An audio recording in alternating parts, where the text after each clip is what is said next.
¿Cómo están? Vamos a tener una clase un poco rápida porque estoy siguiendo un curso muy interesante y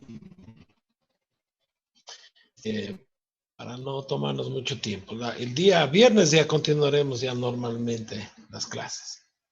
No sé si ustedes ven ya la pantalla compartida. No se ve Sí, bien. ingeniero. Sí, señor ingeniero. Ya, perfecto. Entonces vamos a continuar utilizando el mismo texto que conversamos la clase anterior, que es Fundamentos de Ingeniería Económica. Entonces, estuvimos viendo que el análisis económico, la ingeniería económica nos ayuda a tomar decisiones para hacer inversiones en nuestro trabajo, y esto lo podemos aplicar si somos empleados de una institución, de una organización, o si queremos hacer inversiones nosotros de forma particular, ya como profesionales, como personas naturales. Ya vamos a ir aprendiendo cómo hacer esta evaluación. Ahora, ¿por qué es importante hacer este análisis de factibilidad económica, de viabilidad económica? Ya les comentaba en la clase anterior que un pecado que cometen los ingenieros, que es muy común, es que se diseñan proyectos, pero no se hace la evaluación de la rentabilidad, de la factibilidad económica. Y eso lo que da como resultado es que normalmente se pierde el dinero. O sea, se invierte mucho dinero y no se recupera. Entonces, aquí en nuestro medio, aquí en Loja, es muy común que pase esas cosas. Es muy común. Es una gran debilidad de los profesionales de aquí, y yo por eso es que siempre les hago un poco de reflexión a ustedes que van a ser ingenieros, de que le tomen muy en cuenta el tema del análisis económico. Caso contrario, la ciudad pierde. Loja siempre está haciendo proyectos que nunca recupera la inversión. Miren, por ejemplo, ahora mismo ustedes vieron que se hizo la regeneración urbana de la ciudad de Loja. Es un proyecto de 75 millones de dólares, un proyecto grande. No sé si exista un análisis económico que garantice que haya un retorno de esa tremenda inversión. No he escuchado. Mire, se comete esas debilidades. Y así un montón de ejemplos que se tienen. Bien. Ahora, ¿por qué se tiene que pagar por el uso del dinero? Esa es la reflexión que hay que tener. O sea, el dinero de por sí tiene implícito un valor, ¿no es cierto? Pero además se tiene que pagar por utilizar el dinero. ¿Sí? ¿Por qué? ¿Qué es este concepto del pago por el uso del dinero? Entonces, verán lo que nos dice el texto. El dinero, como cualquier otro bien, tiene un valor intrínseco. Un hombre puede tener una casa o puede cambiarla por dinero en efectivo, o tener un auto y cambiarlo por un dinero en efectivo, es decir, vender un bien. Si este hombre no es dueño de una casa y necesita utilizar una casa, debe rentarla. Es decir, uno tiene que pagar un alquiler por el uso de la casa, ¿no es cierto? Entonces ahí es un poco más visible el tema del valor intrínseco que tiene una vivienda. Asimismo, si no posee un vehículo y necesita utilizar uno, debe pagar una renta. No importa si sea un tiempo muy corto, ¿no es cierto? Si nosotros utilizamos un taxi, se le paga por una carrera al dueño del taxi, al chofer, y eso es estarle pagando una renta. Le estamos rentando el vehículo. Y puede haber otras modalidades, ¿no es cierto? Se puede hacer un pago de una renta diaria, mensual, de un vehículo para utilizar. Entonces, ¿por qué? Porque son bienes que tienen un valor intrínseco y nadie le va a prestar sin cobrarle nada. Entonces uno tiene que pagar algo. Entonces, del mismo modo, si este hombre no tiene dinero y lo necesita para poder utilizar el dinero de otra persona, debe pagar cierta cantidad para poder tener el dinero. ¿No es cierto? Eso es común. Nadie presta sin cobrarle algo a cambio de ese préstamo. Por ejemplo, si ustedes necesitan hacer una inversión, tienen que ir al banco y entonces el banco les cobra un interés. Entonces, ¿qué es el interés? Es el pago por el uso del dinero que le pertenece al banco. Entonces, en general se puede decir que el uso de bienes ajenos con valor intrínseco implica necesariamente un pago por el uso de esos bienes. Al contrario, si nadie utiliza esos bienes, su propietario no tendrá ganancia alguna. Tal inactividad sería igual a tener un taxi sin circular o guardar dinero debajo del colchón. Es una expresión que utilizaba mucho nuestro antiguo expresidente Rafael Correa. Él decía eso, que si tenemos recursos, no debemos tenerlos debajo del colchón, sino que tenemos que utilizarlos, que tenemos que prestarlos, que tenemos que dar la facilidad para que alguien produzca con ese dinero, porque de ese préstamo vamos a recibir una utilidad.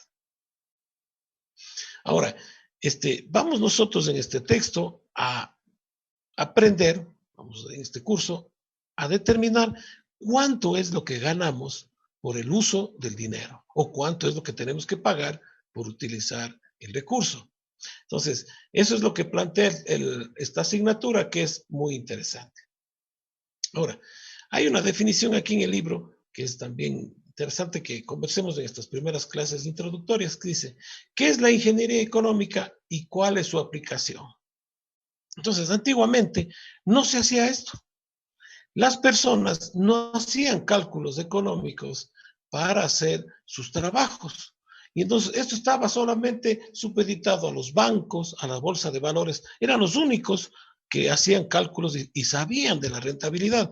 Por eso es que se crearon los grandes conglomerados a nivel mundial, los grandes bancos, las bolsas de valores, por ejemplo, de Nueva York, de Tokio, también los de Inglaterra, tienen tantísimo dinero, son instituciones que prácticamente son las dueñas del mundo. ¿Por qué? Porque ellas eran las únicas que hacían cálculos. Entonces, claro, al resto de la población le ganaban cualquier cantidad de recursos, ¿sí?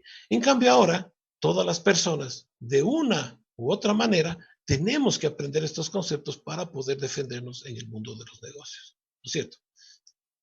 Y entonces, ¿qué es lo que se ha ido desarrollando en el paso del tiempo para también que las personas naturales, los profesionales, un poco se defiendan en el ámbito de los negocios? Primero, se ha hecho análisis solo de costos en las áreas productivas. Así empezó.